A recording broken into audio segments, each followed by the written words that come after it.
Assalamualaikum warahmatullahi wabarakatuh. Perkenalkan, nama saya Novia Auliawati dari kelas 12 IPA 2.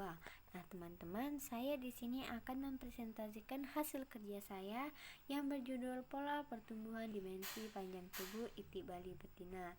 Nah, teman-teman, sebelum kita masuk ke materi selanjutnya, kita harus tahu apa sih pertumbuhan itu, dan apa sih itik, dan apa sih itik Bali betina itu. Nah, teman-teman, pertumbuhan itu merupakan proses bertambahnya panjang, ukuran, dan perubahan bentuk pada hewan. Contohnya pada pertumbuhan ayam, dia itu dari kecil lalu tumbuh ke menjadi ayam dewasa. Ayam dewasa. Jadi pada tahap ini tuh akan ada perubahan dari dia kecil lalu menjadi dewasa. Ini ada proses bertambahnya panjang, ukuran, dan perubahan bentuk pada hewan yang mulanya dia panjang kakinya hanya berapa senti, lalu ketika besar dia panjang kakinya bertambah ya teman-teman. Lalu perkembangan itu apa sih? Nah, perkembangan itu merupakan proses perubahan bentuk organ-organ yang mengarah pada kedewasaan. Contohnya pematangan sel-sel tubuh sehingga dapat bereproduksi. Maksudnya itu seperti ketika ayam itu bertelur, itu termasuk ke organ yang mengarah pada kedewasaan. Selanjutnya, apa sih itik itu? Nah, itik itu merupakan salah satu komoditas ternak di Indonesia yang paling terkenal sesudah ayam, di mana mempunyai peluang untuk dikembangkan sebagai penghasil telur dan daging loh teman-teman. Nah, teman-teman tidak tahu sebanyak 335% dari 7.093.800 ton kebutuhan telur di Indonesia diperoleh dari telur itik loh teman-teman. Nah, itik Bali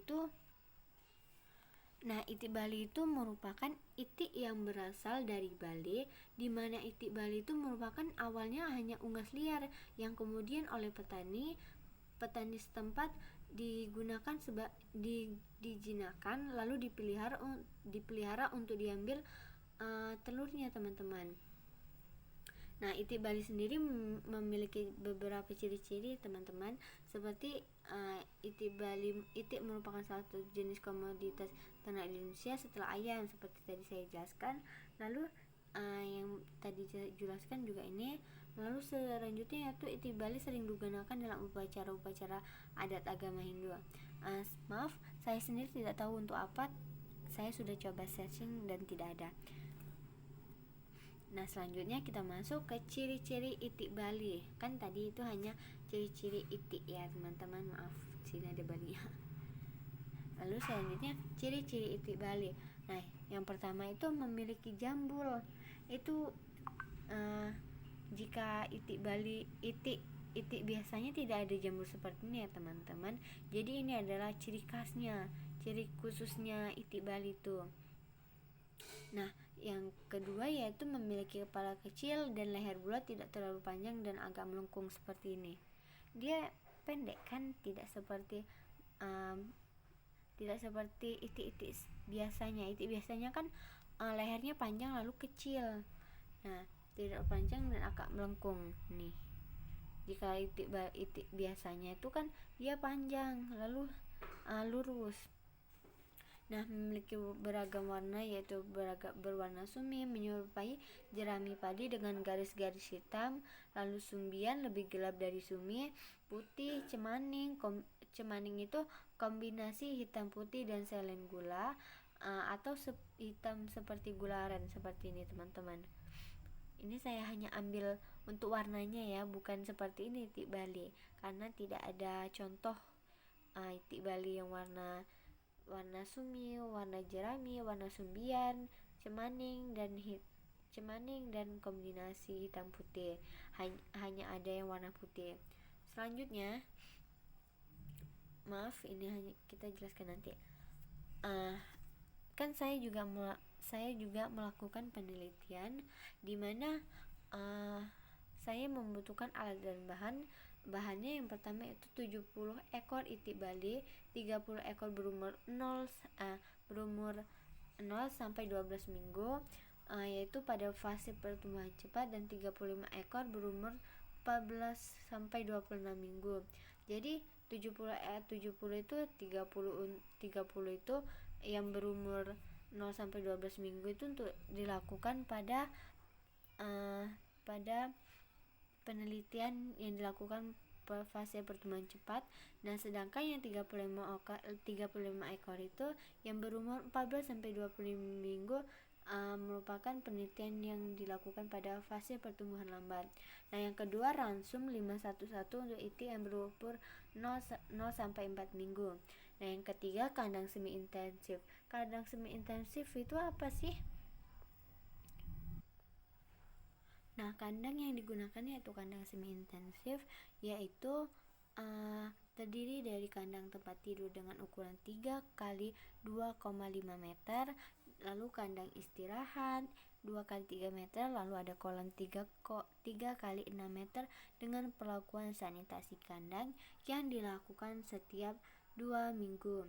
Nah, alat ukurnya itu alat tulisnya yaitu ada pena, ada pita ukur, lalu ada kamera digital, lalu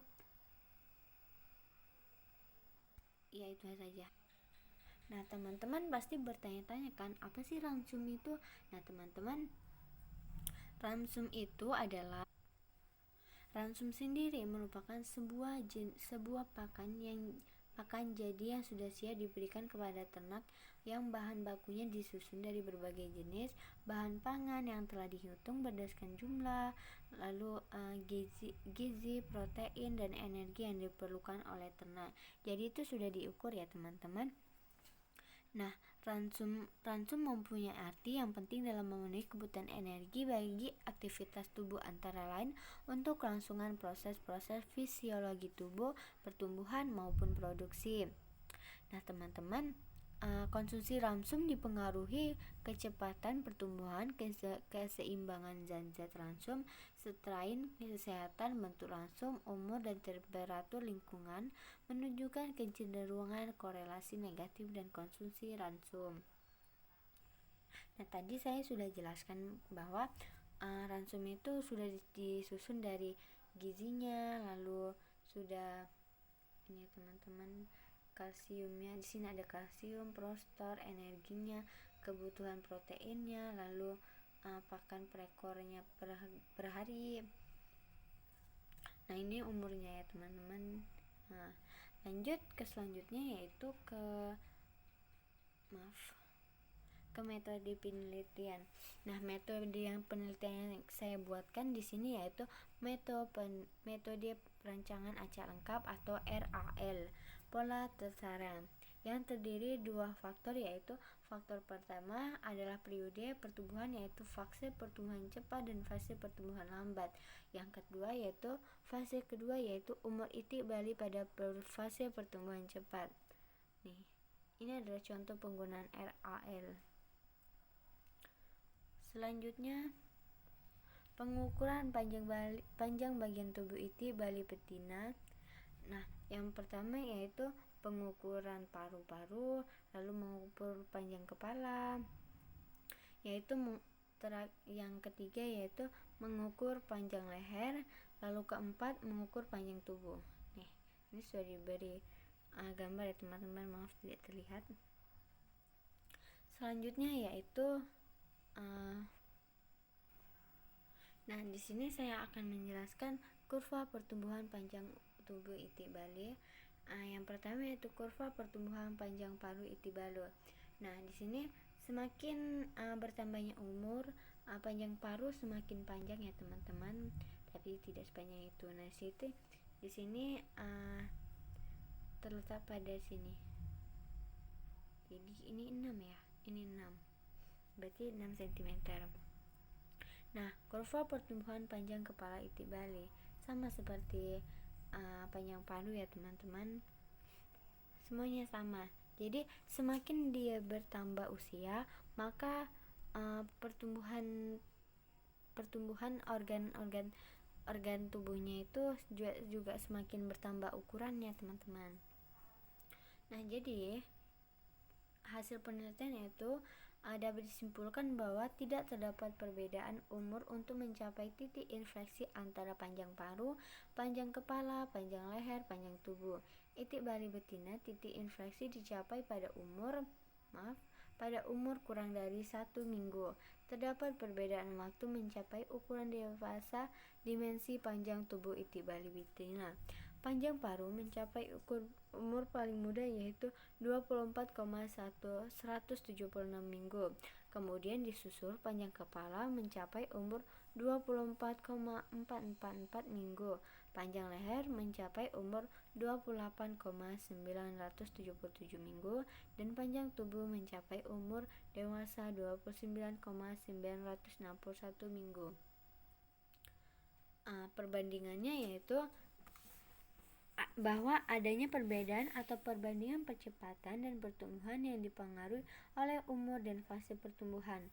Hal ini dapat dilihat dari hasil penelitian di mana itik bali yang berumur 0,6 minggu mengalami pertumbuhan cepat, sedangkan saat umur 6,26 minggu mengalami pertumbuhan yang lambat.